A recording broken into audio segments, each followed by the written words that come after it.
कि आप जानते हैं कि ये जो प्रेस कॉन्फ्रेंस है, ये जो मर्डर केस हुआ था 12-13 की दरमियानी रात को, जनवरी 12-13 जनवरी दरमियानी रात को जो मर्डर हुआ था एक माइनर लड़के का, जिसका नाम अजय कुमार सनाफ रमेश लाल बटियारी बिश्ना का रहने वाला था। उसी संदर्भ में हमने ये आज प्रेस कॉन्फ्रेंस बुलाई है। तो जैसा आप जानते हैं कि रात के तकरीबन 12 बजे के आसपास हमें थाने में एक इत्तला मौसूल हुई है कि बटियारी बिश्ना रोड पे एक डेड बॉडी पड़ी हुई है, एक बॉडी पड़ी हुई है। तो फौरी तौर पुलिस पार्टी वहां पहुंची और बॉडी को अपने कब्जे में लेकर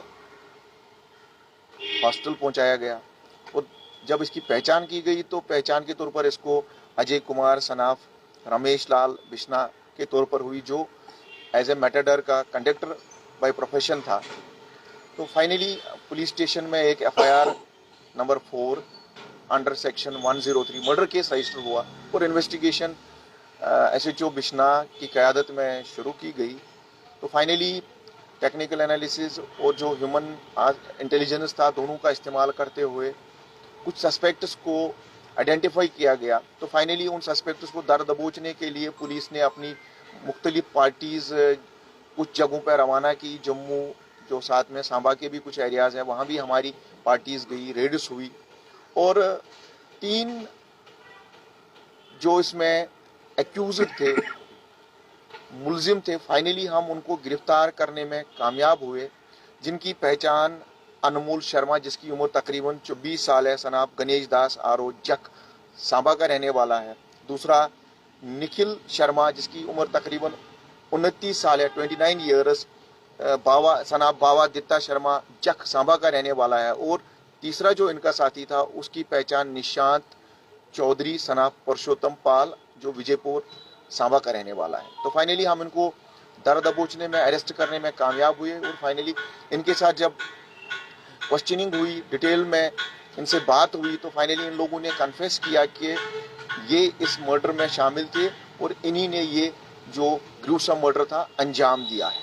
मुख्य वजह क्या थी? इतनी बड़ी दुश्मनी क्या थी? मुख्य वजह यही था कि ये जो डिजीज्ड था, ये कंडक्टर बाय प्रोफेशन था, तो इसके ड्राइवर और इनके साथ जो अनमोल लड़का था, उनकी कुछ दिन पहले आपस में नोकझोंक हुई थी। कोई ज़्यादा भी सीरियस मसला नहीं था, लेकिन नोकझोंक हुई थी और उसी का बदला लेने के लिए ये आए थे और उसी शरारत में इन्होंने तीनों ने मिलके वो कत्ल अंजाम दिया। बाकी लोगों की जो अभी तक हमारे पास इन्हीं 3 लोगों की इन्वॉल्वमेंट आई है। इसमें जो वेपन ऑफ ऑफेंस है, टोका कुर्की वगैरह, वो हमने सीज किया है। जो गाड़ी इसमें इस्तेमाल हुई है वो सीज हुई है। तो अभी तक हमें और किसी की इन्वॉल्वमेंट नहीं आई है। इन 3 लोगों की इन्वॉल्वमेंट आई है, जिन्होंने वाकई तौर इसको अंजाम दिया है। उनको गिरफ्तार किया गया और सलाखों के पीछे धकेला गया है। केस को और तफ्तीश जारी है। अगर किसी की इन्वॉल्वमेंट होगी तो उसको भी बख्शा नहीं जाएगा। जो एटीट्यूड है ये सर, वो डिजीज के प्रति था या किसी और के प्रति?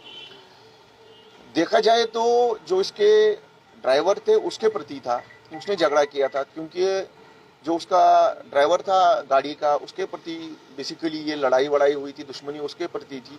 लेकिन अब दोनों, ये उस्ताद और उसका जो कंडक्टर है, एक पार्टी मानेंगे हम, तो उन्हीं को बदला लेने के लिए आए थे। तो उसी में इस माइनर बॉय जो अजय थे, इनकी जान चली गई, जो बड़ा अनफॉर्चुनेट है। लेकिन पुलिस ने फौरी तौर कार्रवाई की, सस्पेक्ट्स को आइडेंटिफाई किया। उसके बाद हमने मुख्तलिफ जगह छापामारी की और हम तीनों को अरेस्ट करने में कामयाब हुए और उनको सलाखों के पीछे हमने धकेल दिया। जब से पुलिस भी सख्ती काफी कर रही है, लेकिन फिर भी क्राइम थोड़ा बढ़ रहा है। अभी आज सुनने में आया कि जो जीवल चौक मर्डर केस वाले हैं, वो भी ग्रामीण क्षेत्र में कहीं शरण लिए हुए हैं, बिश्ना अरनैया जैसे। तो नहीं, बिल्कुल नहीं, ऐसा कुछ भी नहीं है कि ये अगर कहीं भी कोई वाक़ा होता है, पुलिस फौरी तौर उसका कॉग्निजेंस लेती है और किसी भी एक्यूज को बख्शा नहीं जाएगा, किसी भी मुलजिम को बख्शा नहीं जाएगा। आप बहुत जल्द देखेंगे कि जैसे इस मर्डर केस में जो लोग इन्वॉल्व थे, इनको हमने पहले आइडेंटिफाई किया, उसके बाद अरेस्ट किया और उसके बाद आपके सामने ये लॉकअप के पीछे। इसी तरह जो भी कोई गैर कानूनी काम अंजाम देगा, उसको बख्शा नहीं जाएगा। उसके खिलाफ माकूल कानूनी कार्रवाई की जाएगी, चाहे वो कोई भी हो, ग्रामीण क्षेत्र में हो या शहरी क्षेत्र में हो। जो भी इसमें मुलविस होगा, उसके खिलाफ पुलिस अच्छे तरीके से कार्रवाई करेगी और हम लोगों की जान माल की जो तहफ़्फ़ुज़ की गारंटी लेते हैं, तो लोगों को डरने की ज़रूरत नहीं है। अगर कहीं भी कोई वाक़ा होता है, उस पर पुलिस संज्ञान लेती है और पूरी अच्छे तरीके से कार्रवाई करती है। Thank you. Thank you very much.